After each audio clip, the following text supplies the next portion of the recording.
Hello, Dota 2 fans, and welcome to my second Dota 2 coaching session video with Tragic. This will actually be a two-part video. This will be the first part, obviously, and then the second part will actually have some gameplay footage. We'll end up playing this game out. But first off, we're just going over the items and the strategies and how to build Faceless Void and everything. Wanted to get that out of the way before the game actually started. And then in part two, keep an eye out for that. That should be coming out soon. And that'll be all the gameplay footage and everything. And I just want to say, excuse my poor math ability during this video. It was extremely late, and I was getting extremely tired, and so my brain wasn't quite working correctly. So not all the math is precise. If you want to get precise, go ahead and look up the numbers. You should be able to find them on your own or do your own calculations and everything. And then my Dota 2 gameplay wasn't extremely effective, and I wasn't playing very well either, just because I was so tired. And then of course it's a practice game, so it wasn't too big of a deal to me. So just take that with a grain of salt, please. And then just keep an eye out for the part 2. Should be coming up soon. And thanks for watching. I hope this helps. Cool. So you saw some of the little tips that they had, like time walk. You know, you're immune while you're actually moving during that ability. Backtrack actually stacks with evasion. That's why butterfly is a really good item on Faceless Void, because you get the 35% evasion along with the backtrack, so you have 25% chance to dodge the damage from any ability, and then you have another 35% chance to evade the damage of any auto attack. And then of course you get the amazing stats of 30 agility, 30 damage, and 30 attack speed. And then time lock, that goes through magic immunity like BKB and whatever else. And then chronosphere, I think one of the tips that's said on there is that evasion does not work during chronosphere. Evasion for yourself works, evasion for your opponents does not, however. So let's say someone has a butterfly and you drop chronosphere on them, then they are unable to evade your attacks during that. So typically on a hard carry, such as Faceless Void or Anti-Mage or whatever other... Life Stealer? Yeah, Lifestealer. Well, no, not for Lifestealer, but I was going to say, typically you want to get a Battle Fury. Not necessarily for Lifestealer, though. It is more so for certain heroes who you're going to just flat out farm with, more so. So Faceless is definitely a good option. Anti-Mage is a good option to get Battle Fury. Now, typically you want to try and farm this and have the item completed by the 15-minute mark.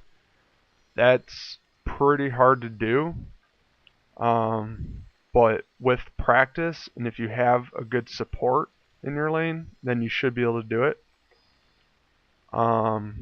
If you can't get a Battle Fury, I would recommend getting a Hand of Midas on him, which isn't going to help you immediately, but it will give you the 30 attack speed, which is great for your time lock, and then it also gives you the extra gold and experience.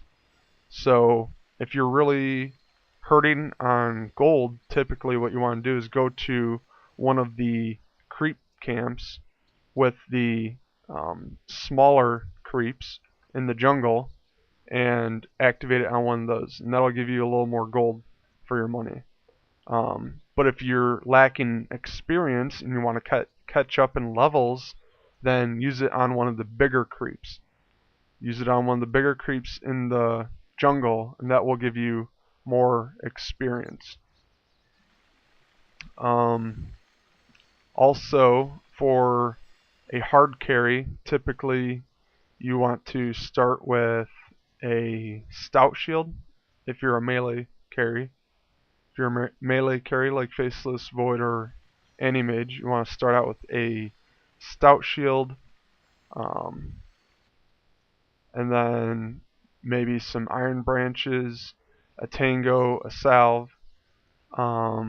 Also, you could get a cooling blade. A cooling blade is great, actually, if you're not as good at last hitting. It'll make things a lot easier for you because it will increase your melee damage by 32% against creeps. So Faceless Void has a decent starting base attack damage at 61, and then if you get a cooling blade on top of that, that will give you like 6, 10, that'll give you like another 15 damage or something like that. Probably a little bit more than that.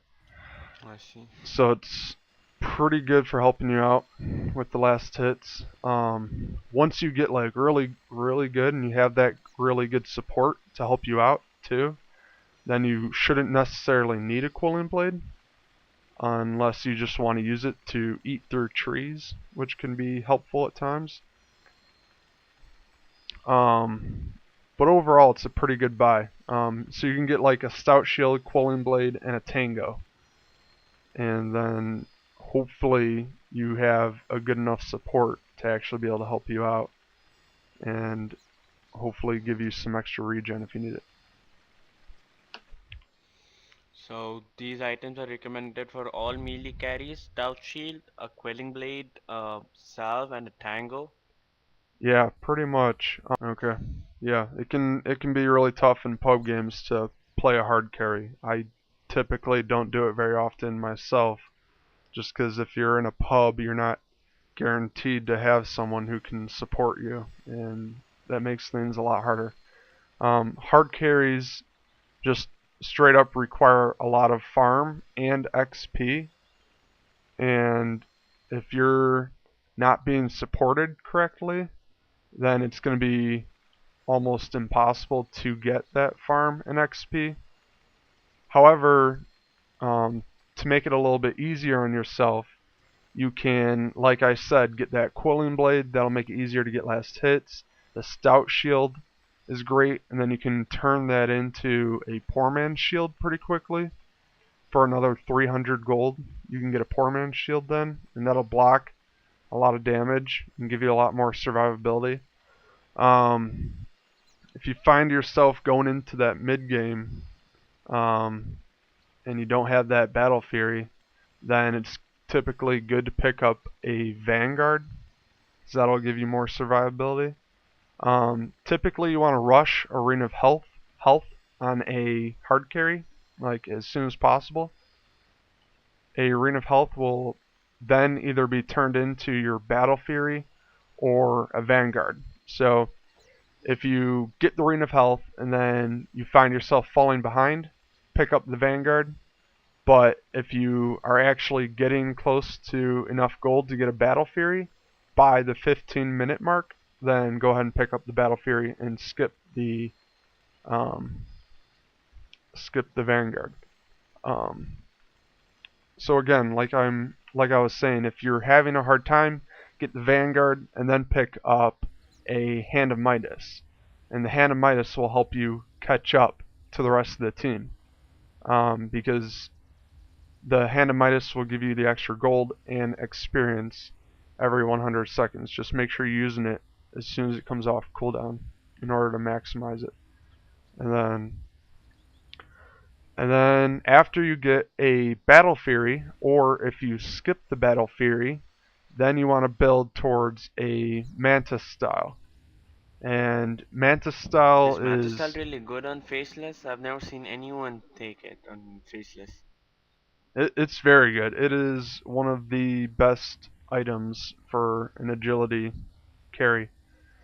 It gives you the if you look at the Mantis style, it's relatively cheap, sitting at 4,900 gold, and it will give you the 10 strength, which will give you extra HP, which is good. The 26 agility, which is a lot of damage. 10 intelligence, which you don't really need, but it'll give you a little bit of an extra mana pool.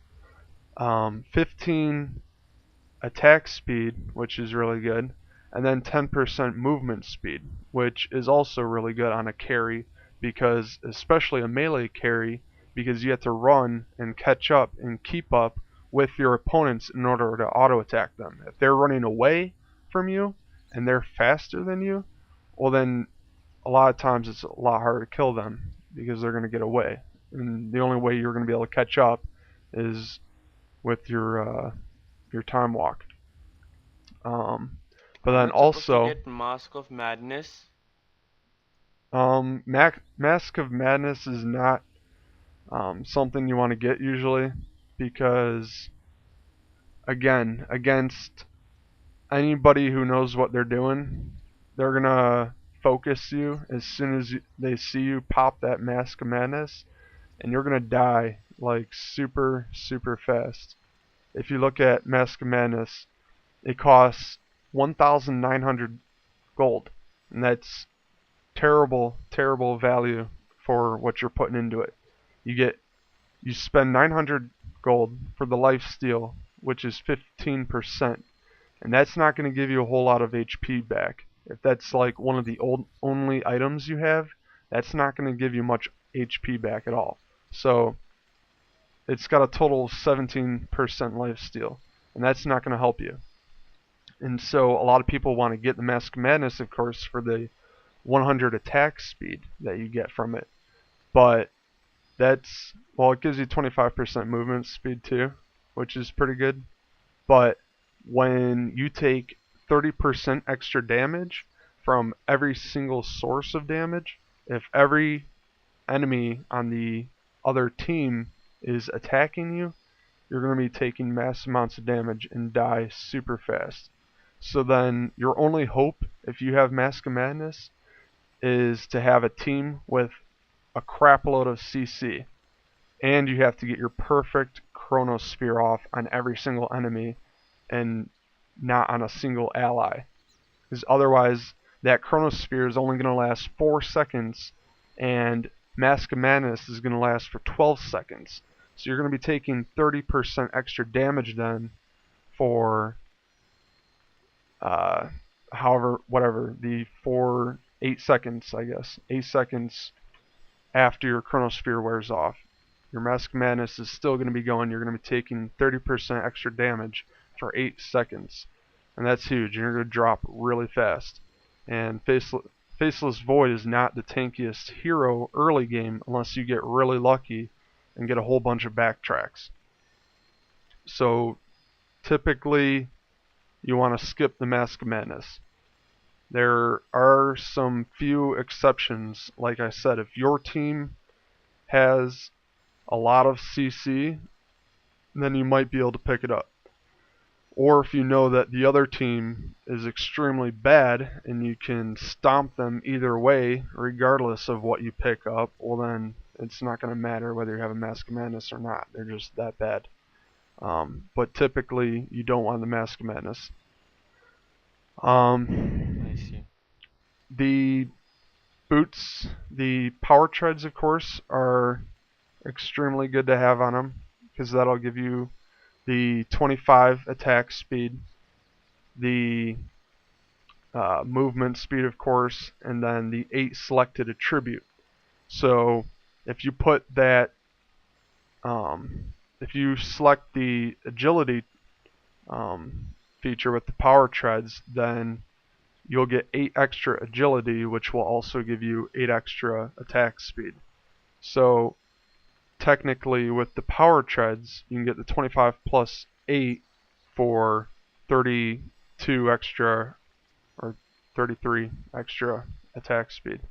So, I mean, right there, you're getting basically a third of the Mask of Madness.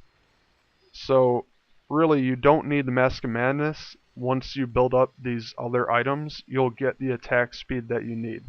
And they'll benefit you much more while giving you the survivability that you need.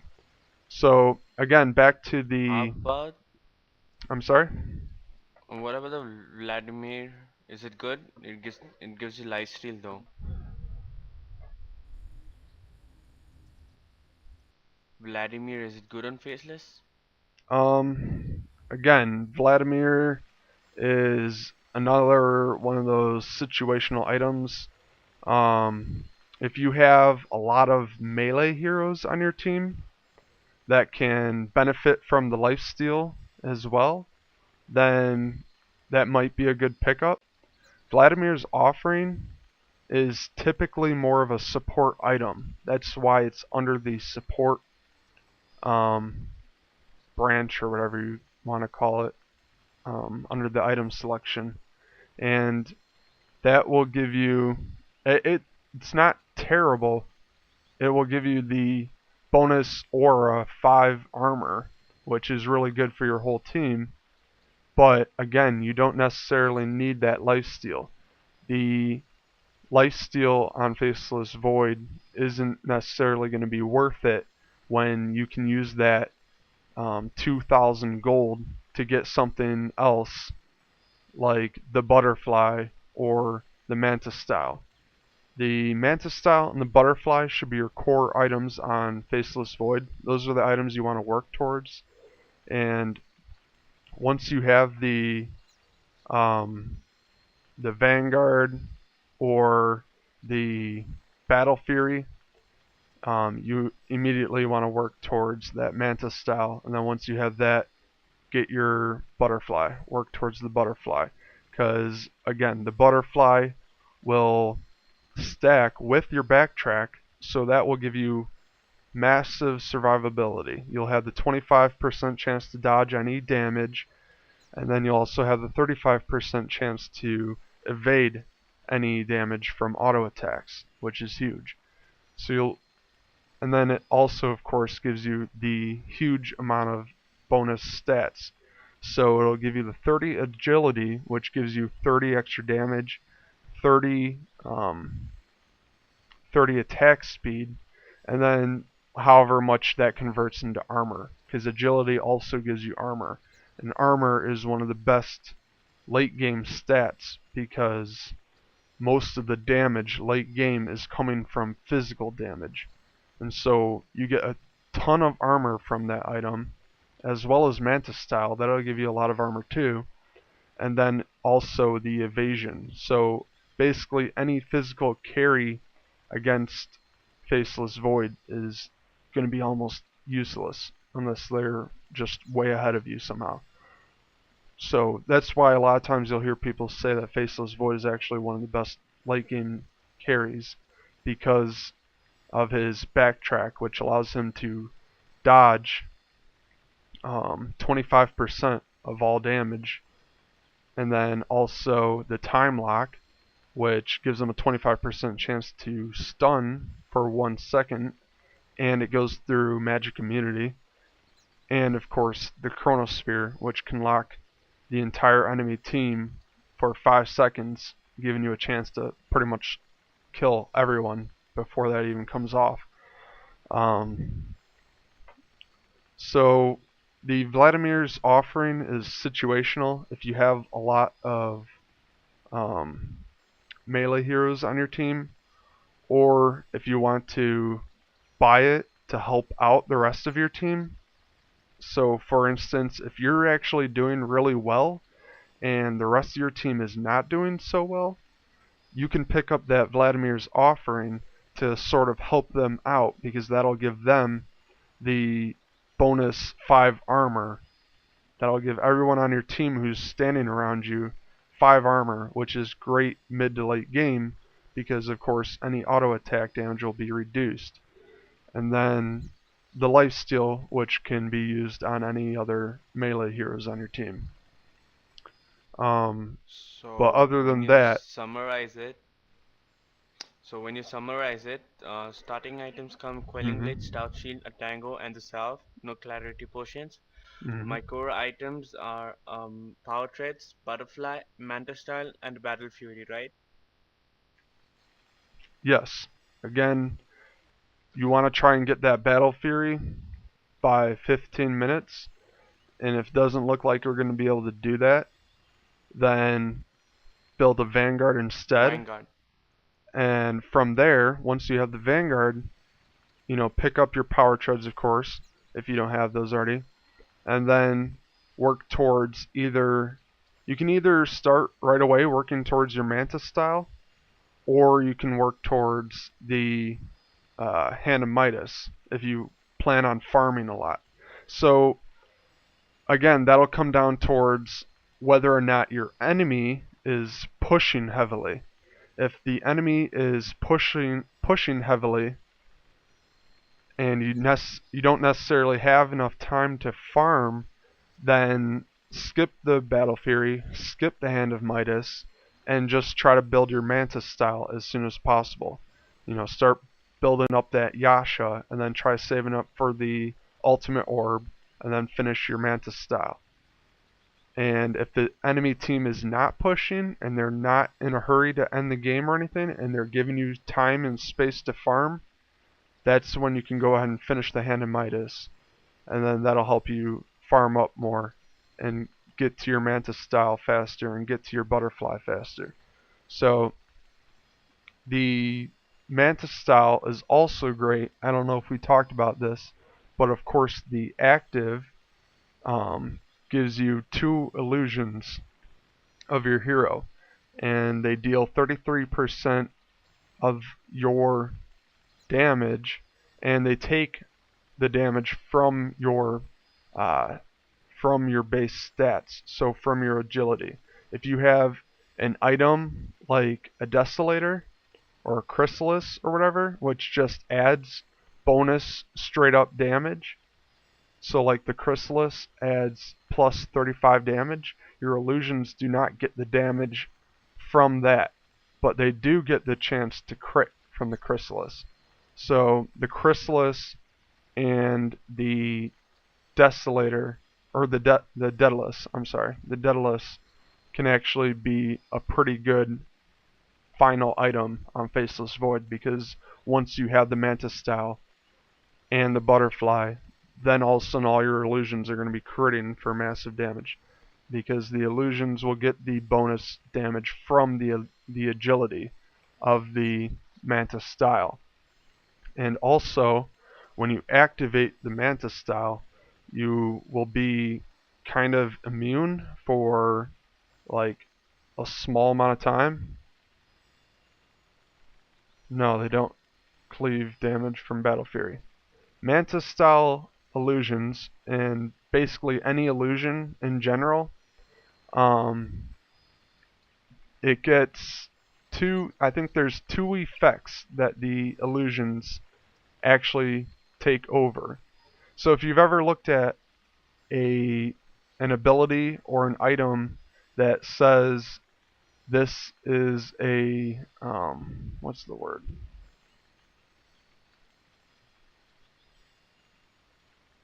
One second. Trying to find an item that says it's an orb effect. It doesn't actually say it's an orb effect. It says something else. It's a unique attack modifier. So if you look at the items that say they're a unique attack modifier, typically they do not work with illusions. So like Desolator is a unique attack modifier that does not work with the illusions. And unique attack modifiers typically do not stack. However, the exception there's a couple different exceptions which are hard to remember, and you can always look them up on Dota 2 Wiki. They have all the rules to that on there. But I know that for the illusions, the Diffusal Blade and the crit from Daedalus and Chrysalis actually work with the illusions. So illusions can crit, and illusions can also mana burn.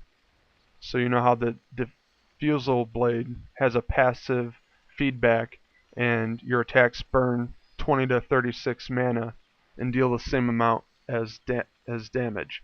The illusions can do that as well. That's why you'll almost always see an anti-mage with a Manta style, because his illusions do the mana burn as well. Diffusal is not necessarily an item you want to get on Faceless Void.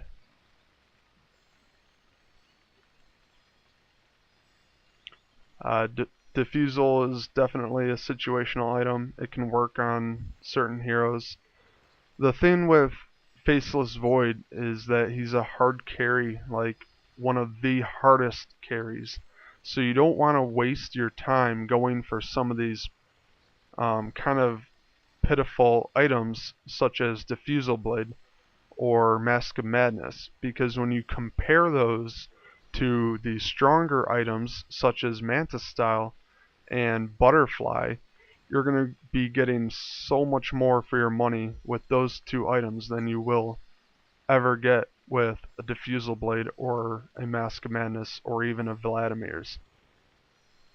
So as a hard carry, you want to be hitting as hard as you possibly can. And the Mask of Madness isn't necessarily going to do that for you, and neither is a Diffusal Blade or Vladimir's Offering. Also, a situational item is a Blacking Bar. The 25% chance to dodge any attack that an enemy, well, like the damage that any enemy throws at you, is great. But if you dodge the damage from an ability, it doesn't negate the crowd control that might come with it as well. So if the enemy team has a ton of crowd control and a ton of lockdown, then you might just have to buy a Black King bar. Even with your Chronosphere, if you can't kill every enemy hero within your Chronosphere within the 4-second duration that it has, then you should probably pick up a Black King bar so you can continue fighting for the rest of the team fight.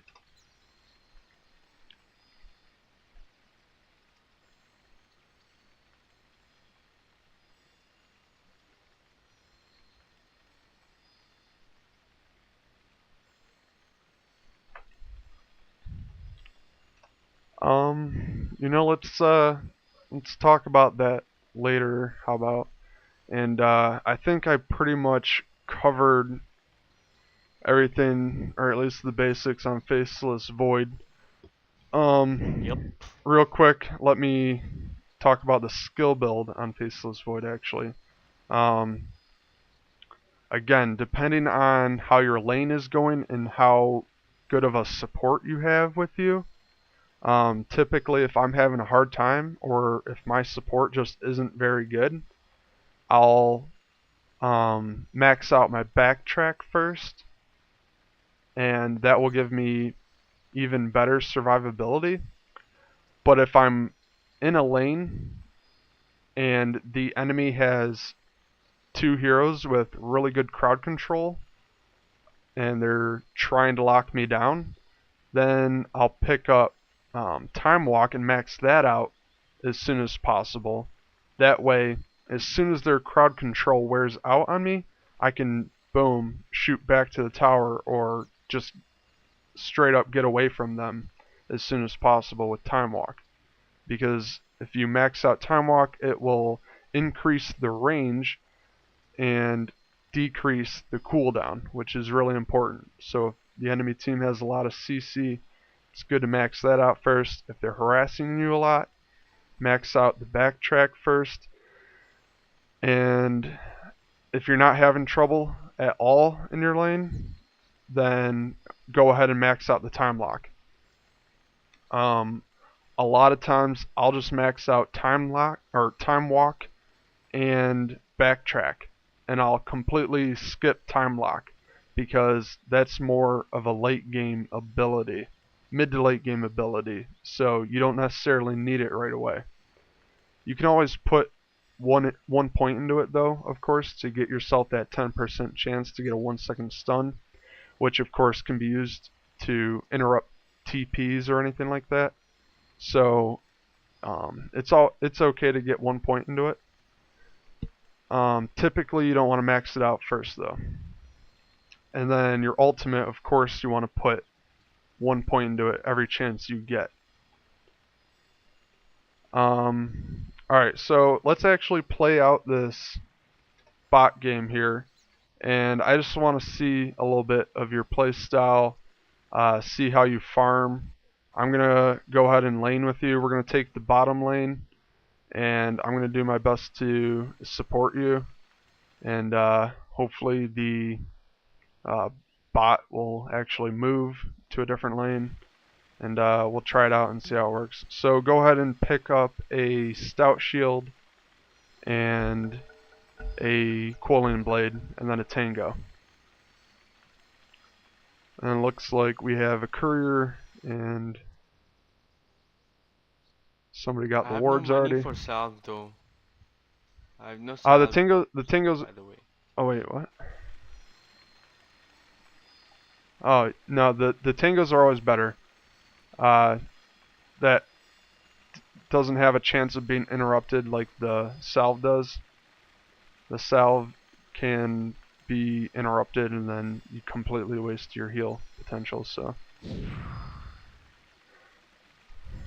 and then I'm just gonna go for that and some tangos. 30 seconds to battle. Okay. And how do I block creeps? I've seen many people. They do something, they just come and stand here, and then I'll have to come till here to farm or something near the tower.